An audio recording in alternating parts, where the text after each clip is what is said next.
So ayun na mga ka-angler, andito ulit tayo sa laot at eto nga, nagti-test drive lang kami mga ka-angler. Habang nagti-test drive ng bangka, ayan, nagpapatrolling si Mac Fishing. Woo! Ayan, kita nyo naman yung nagpapatrol dyan, sexy. Tumakas lang. Ayan, tumakas lang daw. Siyempre hindi kami papalugi, magti-test drive kami, dinagdala na rin kami ng aming pang boat casting, oh. Ayan, kasama natin si Mark D. Si dalawang Mark. So dinala namin yung pang boat casting namin para mag-boat casting tayo habang nagti-test drive. At nagto-trolling na rin, ayan. Alright, let's go mga ka-angler. Abangan niyo yung mahuli namin sa boat casting.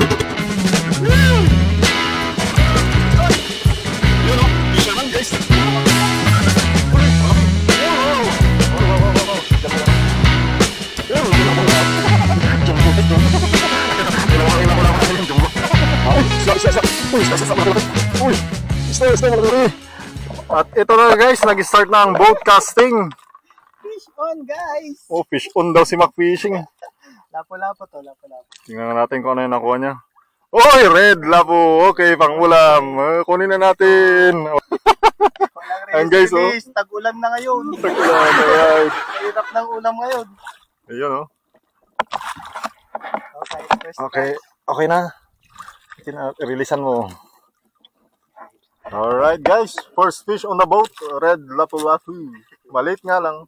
Sabay, maliit din naman kasi yung mga ganit. Hindi ganong lumalaki, kaya kunin natin para ulam na dis. So, one fish on the boat. Ayan. So, ayan. Ayan, tip na rin guys. Yung magandang setup pang boat casting. Ayan. Dapat yung rod nyo at least hindi siya masyadong mahaba. 7 feet and below. Kaso ito kasing setup namin is pang shore casting yan. Kaya mahaba 8 foot. 8 foot 8 yung rod. Tapos 3000 series yung reel, medium light. Pwede pa na rin naman gamitin. Kaso masyadong mahaba yan sa boat casting. Pag masyadong mahaba kasi, ayan na, oh. As we speak, ayan, may fish. Ano naman si Mac Fishing? Wala pa sa likod. Dito ka kasi. Ayan na. Oy, same na naman. Alright. Crispy. Ayun, oh, pang crispy na naman guys. Ayun. 2-0 na. So ayun na, at least 7 feet and below na rod, yung pinaka okay na. Para hindi kayo magkakasabitan ng kasama mo. So ganun yun guys. Kasi kung masyadong mahaba, pag magkakas ka, baka kumawit ka pa sa kasama mo. At saka hindi nyo naman kailangan magcast ng masyadong malayo sa boat casting kasi nasa spot na kayo eh. Wala pa. Nakawala? Sayang, may strike din si ano. Babalikan niya yan, Babalikan niya yan, basta andyan siya. So ayun na nga guys, at least 7 feet in below na rod. Maganda pang boat casting. Ayan, sa mga gustong mag-boat casting guys, i-message nyo lang sa contact na ilalagay ko yun sa description ng video. O Reg Fishing TV o kaya sa Mac Fishing TV. Kung gusto nyo mag-boat casting dito. Ayan, yung layo ng spot sa pagdadaungan is ano lang, mga 3 miles. Ayan, 3 to 4 miles yung maispatan within that range. Or 5 miles, sabihin mo na. Ayan, so as you can see, nakikita nyo yung gilid doon. So from departure area hanggang dito sa spot na to, nasa 4 miles. Ayan. So marami pang spot na pwede doon sa may harap ng Thunderbird Resort. Ayan, tsaka dito. Ayan, kung gusto nyo mag-boat casting. Actually, ano guys, oh, alas 12 kami tumira. Ayan, oh, as you can see, time check tayo, alas 12. 12, 11 na. Ayun, fish na naman. Yun, oh. Baka mas malaki yan. Mas malaki. Hey guys, magpa-schedule na kayo. Ayan, oh, ganun ulit. Mas malaki. Alright. Yun, oh. Prito na this. 3-0, right. 3-0. So ayun nga, syempre ang magandang gamitin dito pag nagbo-boat casting kami, yung ayan, soft lure at saka jerkbait lang, ay yung mga maliliit lang. Yung mga hanggang 10 grams pwede. Ayun, fish on na naman. Matindi matindi tong isang si Mark A na to ah. Mukhang nagdarasal ah. Crispy. Pang crispy. Ayun nga lang guys, oh. Maliliit. Medyo malilit lang nga lang yung huli dito. Minsan malaki din. 5 fingers. Ayan o sila Mark D. Nakakahuli dito ng mga 5 fingers. fry na yan, deep fry. Hindi, release natin to. Masyadong maliit. Naawa na. Palaki naman natin to. Ano lang to eh. 2 fingers. At least yung 3 fingers patas. Para sustainable. Sustainable. Tama, tama. Pero enjoy kasi mag-broadcasting guys eh. Mga ganyan-ganyan lang. Makakahuli ka lang ng mga lapu-lapu, ganyan. Usually nahuli na namin grouper. May malalaki din naman, talakitok doon banda. So, depende sa kung saan nyo anong gusto nyo huliin. Pwede tayo mag-talakitok fishing doon tayo, mag-casting. Malapit doon sa gilid. So, yan na broadcasting in jigging guys. Message us. Kung gusto nyo panoorin yung mga huli namin sa jigging and syempre sa Mac Fishing TV. Check nyo doon at saka Reg Fishing TV. Nakafish! Oh! Wala naman, no? Sunod-sunod ah. Kada hagis ah. Alright, pinagbibigyan tayo eh. Kasi, Ay, yun pa rin natin. mas malaki konti. Piliin natin. Ayun, release, malit. Ano kaya yan? Sana ulitin. Pakul. May pang-ulam na siya. Uy, malaki. Uy, wow! Wow. Diyan mo yan, sa imo. Oh, yung original na maya-maya daw yun, sabi nila eh. Ganyan na dapat. Yan, yung mga nahuli dito. Yun Ganitong size dapat. Ayan, mga nahuli dito. Ito daw yung original na maya-maya eh. Di ba sabi nila? Pagliwa. Yun Woohoo! Alright. Ganito. At ayun na nga guys. May dawi si Mark D. Yun napula-po. Kala ko malaki maganda yung pitik niya kanina. Initial strike niya lang Ayan. Maliit masyado. Kuha tayo ng 3 fingers pataas. Tayo naman ang dadali mga ka-angler. Ayan, gamitin natin tong jerkbait na 5 grams. Ayan.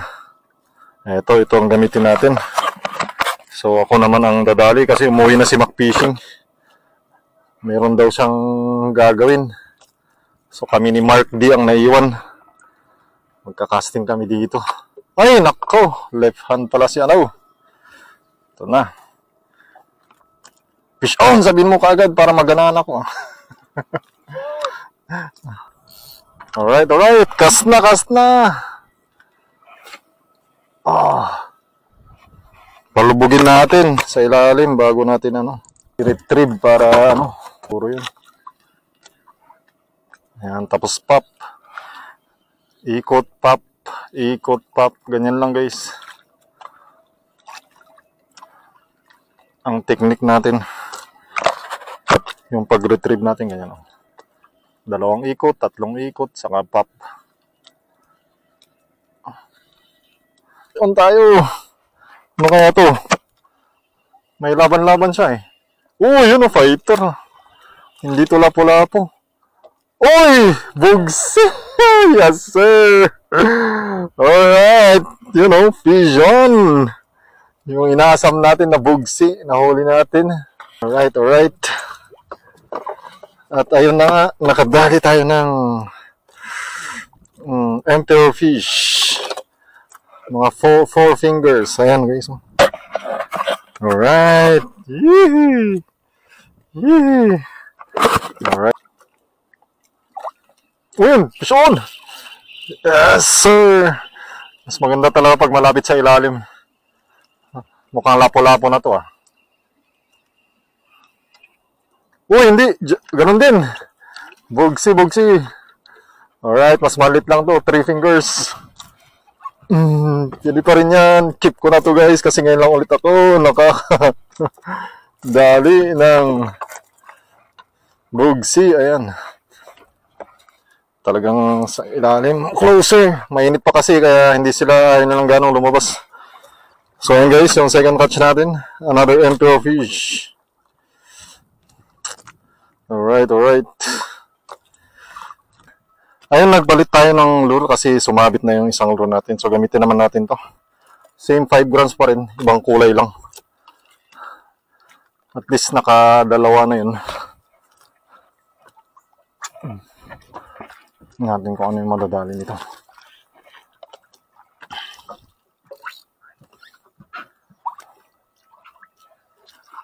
Uy, uy, ano? Agad.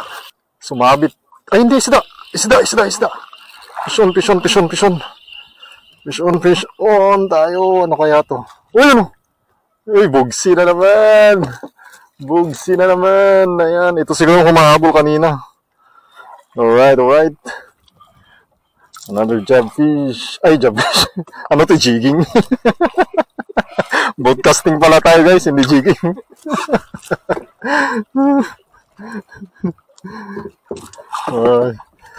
Alright. Sarap. Uy. Chill lang. Alright, kunin natin to. 4 fingers din to.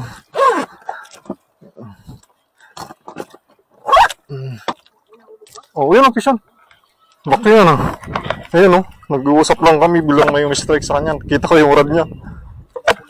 Lapo-lapo. Ano eh, parang emperor fish ah. Lumalaban eh. Uy, ang laki lapo-lapo. Jumbo guys, jumbo. Ayun oh, pinakamalaking lapo-lapo namin yung jumbo. Ayun oh guys, ang laking lapo-lapo naman ito.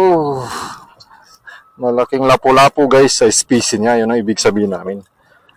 Honeycomb grouper. Ayan, 12-incher na 4 fingers. Alright. Yun, lumabas sa kanyang sinasabitan yung nadawi ni Mark D. Baka lapo-lapo yan. Sinabit siya eh. Malaki. Oh, hindi. Oh, lapo-lapo nga. Ayun o, sinabit niya sa ano. Eh, maganda pa yung kulay ng lapo-lapo niya. Yan, pwede na yan. So, ayun, nag-retire tayo guys.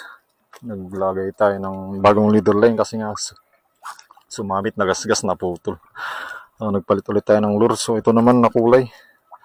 Yan, 5 grams pa rin kaso. Ayan. Alright. Tingnan natin kung makadali ulit to ng emperor fish na malaki naman. Yung mas malaki sana.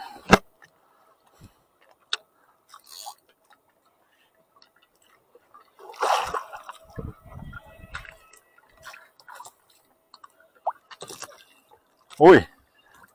Uy! Isda! Uy, isda! Malaki-laki! Uy! Isda! Malaki-laki! Uy! Emperor fish to, Emperor fish to guys! Malaki-laki to! Come on! Uy! Fighter! Uy! Emperor fish! Yes sir! Yan o. Walang kawala si boy.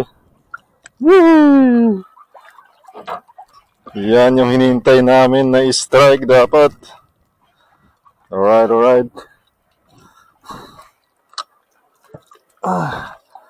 Alright. Fish on. Ayan, back to back kami ni Mark D. Nung nahuli niya yung lapo-lapo na yan, sakto nahuli ko din to. Ayan o.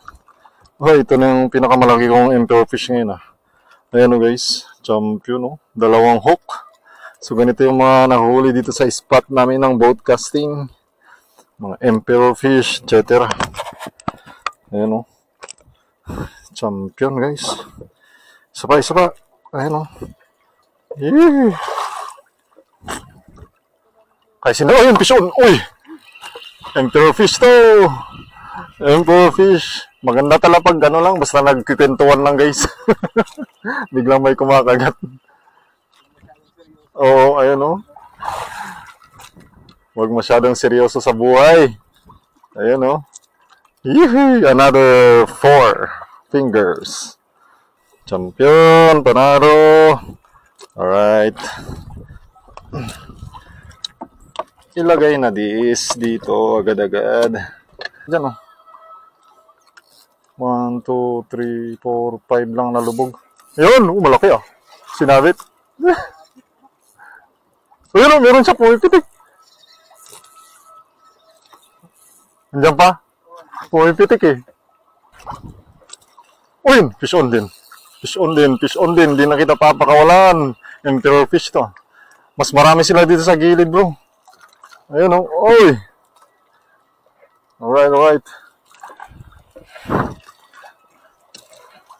Mas marami sila sa gilid, kaso ayan na ang...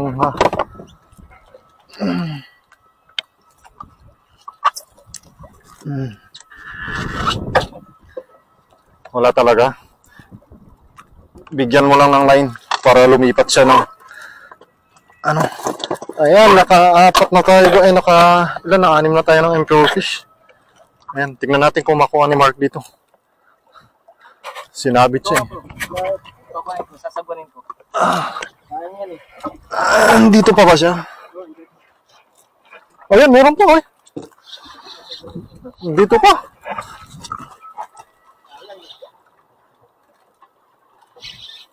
Ayun, lumabas na bro. Malaki. Uy, emperor fish bro. Ayan, yung huli ni Mark D, emperor fish. Wala nang kawala pala talaga. Tingnan mo baka sumabit ko doon. Ayan o. Right. Nice one, malaki. Champion, mas malaki pa ata kasi nandun sa nahuli ko. Jumbo. Nice catch. Andito lang sa gilid, kaso wala kasi tayong angkor, no? Sige, tanggalin mo para paandarin ko na. Ilapit muna natin konti doon. Yun o, laki nito. Mas malaki pa to guys, kasi nahuli ko kanina. Yan o.